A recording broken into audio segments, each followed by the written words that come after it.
दोस्तों, हमारे पृथ्वी में जीव जंतुओं की 84 लाख योनियां मौजूद हैं, जिनमें से एक हम इंसान भी हैं। और हमें इंसान का जन्म तभी मिलता है जब हम अपने पिछले जन्म में अच्छे कर्म करते हैं। लेकिन धर्मशास्त्र की माने तो अन्य सभी जीव जंतुओं के मुकाबले मनुष्य को सबसे ज्यादा कष्ट झेलना पड़ता है, और ये कष्ट माँ के गर्भ से ही शुरू हो जाता है। अब ऐसा क्यों होता है और मनुष्य को माता के गर्भ से लेकर उसकी मृत्यु तक किस प्रकार की परेशानियां झेलनी पड़ती, आज इन सभी सवालों के जवाब मिलेंगे, जिसका वर्णन भगवत पुराण में किया गया है। दोस्तों, जब कोई आत्मा मृत्यु के बाद मनुष्य की योनि में जन्म लेती है तो वो सबसे पहले ईश्वर द्वारा निश्चित पुरुष के शुक्राणु के रूप में स्त्री के अंडकोश में प्रवेश करती है, जहां पर वो स्त्री के अंडों के साथ फर्टिलाइज करके एक सेल में बदल जाता है, जिसके बाद धीरे धीरे माँ के गर्भ में विकास होता है। 1 महीने में सिर निकल आता है, 2 महीने में हाथ पैर और बाकी अंगों का निर्माण हो जाता है, और 3 महीने में यह तय हो जाता है कि बच्चा लड़की होगी या लड़का होगा। 4 महीने में उसके शरीर में मांस उत्पन्न होने लगता है, और फिर 5वें महीने में गर्भ में पल रहे शिशु को भूख प्यास लगने लगती है। 6ठे महीने में थैली से लिपट के वो कोख में रहता है। उस समय माता द्वारा ग्रहण किए गए भोजन से उसकी भूख मिटती है, और यहीं से परेशानी शुरू होती है, क्योंकि बच्चा कीड़े वगैरह की उत्पत्ति वाली जगह पे पड़ा रहता है। जब वहाँ के भूखे कीड़े बच्चे के अंग नोचते हैं तो वो पल पल तकलीफ महसूस करता है। इतना ही नहीं, माँ की खाई हुई कड़वी, तीखी, गर्म, नमकीन और खट्टी चीजें जब बच्चे तक पहुँचती हैं तो उसके पूरे शरीर में तकलीफ होने लगती है। माँ के गर्भ में मनुष्य पिंजरे में बंद पक्षी की तरह होता है, जो अपने शारीरिक अंगों को हिला डुला नहीं सकता। इस स्थिति में मनुष्य को दिव्य शक्ति के द्वारा स्मरण शक्ति प्राप्त होती है, जिसके बाद उसे अपने पिछले जन्मों के कर्म याद आने लगते हैं। फिर वो बेचैन हो जाता है और उसका दम घुटने लगता है, और जैसे ही 7वां महीना आरंभ होता है, मनुष्य के अंदर ज्ञान शक्ति भी पनपने लगती है, जिसकी वजह से वो एक जगह पर नहीं रहना चाहता और बार बार बाहर निकलने की कोशिश करता है। बच्चा माँ की कोख के अंदर ही हाथ जोड़कर प्रभु से याचना करता है कि हे प्रभु, माना कि मैं बहुत बड़ा अधर्मी हूँ, माना कि मैं बहुत बड़ा पापी हूँ, और आपने ये जो मुश्किल परिस्थिति उत्पन्न की है, मैं इसका हकदार हूँ। इसके बाद भगवत पुराण में बताया गया है कि मनुष्य दूसरी देह यानी कि माँ के गर्भ के अंदर मल मूत्र और गर्भ में मौजूद तमाम चीजों के बीच घिरा रहता है। माँ के पाचन रस की गर्मी से बच्चे का शरीर लगातार कष्ट महसूस करता है। इन सभी कष्टों के बारे में सोचते हुए मनुष्य माँ के गर्भ से बाहर निकलने की प्रबल इच्छा लिए महीने गिनता है कि कैसे भी करके वो गर्भ से बाहर निकले, जिसके लिए मनुष्य भगवान से प्रार्थना कर रहा होता है कि हे भगवान, मुझे यहाँ से कब निकाला जाएगा। गर्भ में मौजूद मनुष्य सोचता है कि पशु पक्षी जैसे दूसरे जीव तो अपनी छोटी बुद्धि के अनुसार अपने शरीर में होने वाले सुख दुख आदि का ही अनुभव कर पाते हैं, लेकिन भगवान आपकी कृपा से मुझे साधन संपन्न शरीर प्राप्त हुआ है, जिसकी वजह से मैं अपने शरीर के अंदर और बाहर अहंकार रूपी आत्मा का अनुभव करता हूँ। भगवत पुराण के अनुसार मनुष्य माँ के गर्भ में कई सारी परेशानियां झेलता है, लेकिन उसके बावजूद वो जानता है कि बाहर की दुनिया इससे भी ज्यादा मतलबी है। इसलिए वो हाथ पैर हिलाने के लिए अपनी आजादी तो चाहता है, लेकिन संसार रूपी मोह माया में कदम नहीं रखना चाहता, क्योंकि उसमें जाने वाले मनुष्यों को माया घेर लेती है, जिसकी वजह से उसे न चाहते हुए भी इसी संसार चक्र में रहना पड़ता है। इसलिए मनुष्य बार बार माँ के गर्भ के अंदर से भगवान से प्रार्थना करता है कि इन सभी कष्टों से और सांसारिक मोहमाया से उसे जल्दी ही मुक्ति दे दे। और फिर जब 9वें महीने में मनुष्य अपने माँ के गर्भ से पृथ्वीलोक में प्रवेश करता है तो उसकी सारी बुद्धि और स्मृति नष्ट हो जाती है, और वो एक मासूम बालक बन के रह जाता है। माता पिता द्वारा उसका पालन पोषण किया जाता है। शिशु अवस्था में जब मनुष्य को खाट पर सुला दिया जाता है तो उसे खटमल आदि कई कीड़े काटते रहते हैं, लेकिन तब उसमें शरीर को खुजलाने, उठाने या करवट बदलने का भी सामर्थ्य नहीं होता। शिशु अवस्था में मनुष्य की त्वचा बहुत कोमल होती है, इसलिए वो सिवाय रोने के और कुछ नहीं कर सकता।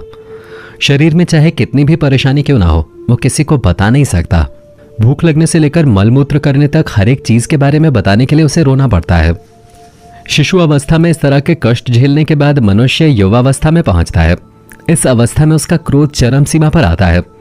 अगर उसे अपनी इच्छा की वस्तु प्राप्त नहीं होती तो उसका गुस्सा बढ़ जाता है, बेचैन होकर उल्टी सीधी हरकतें करता है। शरीर के साथ साथ मनुष्य का क्रोध और अहंकार भी बढ़ जाता है, जिसकी वजह से वो अपना ही नाश करने के लिए दूसरे मनुष्य से झगड़ा मोल ले लेता है।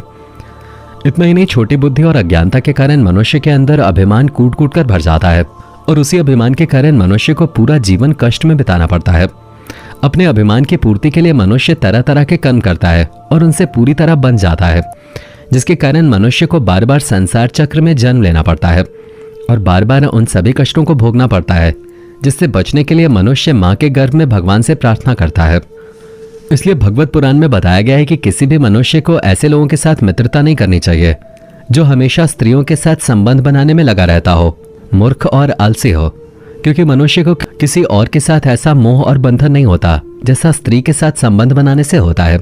इससे जुड़ी एक कथा बहुत ही ज्यादा प्रचलित है, जिसमें बताया गया है कि एक बार परमपिता ब्रह्मा जी अपनी पुत्री सरस्वती को देखकर उसके रूप लावण्य से मोहित हो गए थे। और सरस्वती माता जब हिरनी का रूप लेकर भाग रहे थे तो बेशर्मी के साथ वो भी हिरण का रूप धारण करके उसके पीछे भागने लगे। ऐसे में जब साक्षात ब्रह्मा जी स्त्री के रूप से मोहित होकर अपने मार्ग से भटक गए तो फिर आम मनुष्यों का स्त्री के सौंदर्य और रूप को देखकर मोहित होना कोई बड़ी बात नहीं है। इतना ही नहीं, स्त्री रूपी माया में इतना बल है कि वो केवल अपनी आंखों के साधु संतों और दिग्विजयों को पैरों से कुचल देती है। इसलिए जो मनुष्य योग के परम पद पे पहुंचना चाहता हो, यानी कि जिसे संसार की मोह माया छोड़कर अपनी आत्मा को परमात्मा से मिलाना हो और परमात्मा में लीन हो जाना हो, उसे कभी भी स्त्री का साथ नहीं करना चाहिए। क्योंकि जो पुरुष स्त्रियों की खूबसूरती और रूप को देखकर मायाजाल में फंस जाते हैं, वो संसार के बंधनों से कभी मुक्त नहीं हो पाते। जो लोग अपने पूरे जीवन में स्त्रियों के साथ ही रहते हैं और अपने अंतिम समय में भी स्त्रियों के बारे में सोचते हैं, उन्हें अगले जन्म में स्त्री योनि प्राप्त होती है, यानी कि अगले जन्म में उसे स्त्री के रूप में जन्म लेना पड़ता है। एक मनुष्य का जीवन पाने के बाद जब कोई इंसान अपने खुद के स्वार्थ और भौतिक सुखों की वजह से किसी जीव की हत्या करता है तो अगले जन्म में उसी जीव के रूप में उसे जन्म लेना पड़ता है और वो सभी कष्ट और परेशानियां भोगनी पड़ती हैं जो कभी मनुष्य का रूप धारण करके उसने दूसरे जीवों के साथ किया था। जब मनुष्य की उम्र ढलने लगती है, यानी कि जब वो अपने जीवन के अंतिम पड़ाव पे आ जाता है, तो ये वो वक्त होता है जब उसके कर्मों का असली लेखा जोखा उसके सामने आता है। करते ही उसे अपने इस जन्म में किए गए तमाम कर्मों के हिसाब से ही इसे मृत्यु लोक में शारीरिक और मानसिक पीड़ा भोगनी पड़ती है। यानी कि अगर किसी मनुष्य ने दूसरे मनुष्यों या जीवों के साथ गलत व्यवहार किया है, हमेशा अहंकार किया है और वो स्त्रियों में ही लीन रहता था, तो बुढ़ापे में प्रवेश करने के बाद उसे तरह तरह की बीमारियां और सांसारिक दुर्व्यवहार पड़ता है। लेकिन जो मनुष्य दूसरों के साथ अच्छे संबंध बनाकर रखते हैं, लोगों को कभी कष्ट नहीं पहुंचाते, स्त्री के सौंदर्य पे मोहित होकर अपना समय बर्बाद नहीं करते, उनका बुढ़ापा भी आनंदमय होता है। भगवत पुराण में बताया गया है कि जो मनुष्य अपने माँ बाप के बुढ़ापे में सेवा नहीं करता और उन्हें घर से निकाल देता है या फिर उनके साथ बुरा व्यवहार करता है, तो उसकी संतान भी बुढ़ापे में वैसा ही व्यवहार करती है जैसा उसने अपने माँ बाप के साथ किया था। ये चीजें आपने कई बार देखी भी होंगे। इसी तरह पूरा जीवन चक्र निरंतर चलता रहता है। तो दोस्तों, अब आपको समझ में आ गया होगा कि किस तरह हम मनुष्यों को अगर कष्टों से मुक्ति चाहिए तो सांसारिक मोह माया छोड़कर अच्छे कर्म करने होंगे, तभी हम ईश्वर से जुड़ सकते हैं। उम्मीद है आपको ये वीडियो पसंद आई होगी। अगर हाँ, तो इसी तरह के वीडियोस को देखते रहने के लिए चैनल को सब्सक्राइब करना बिल्कुल ना भूलें और इस वीडियो को ज्यादा से ज्यादा लोगों तक शेयर करके उन्हें भी अच्छे कर्म करने की प्रेरणा दें।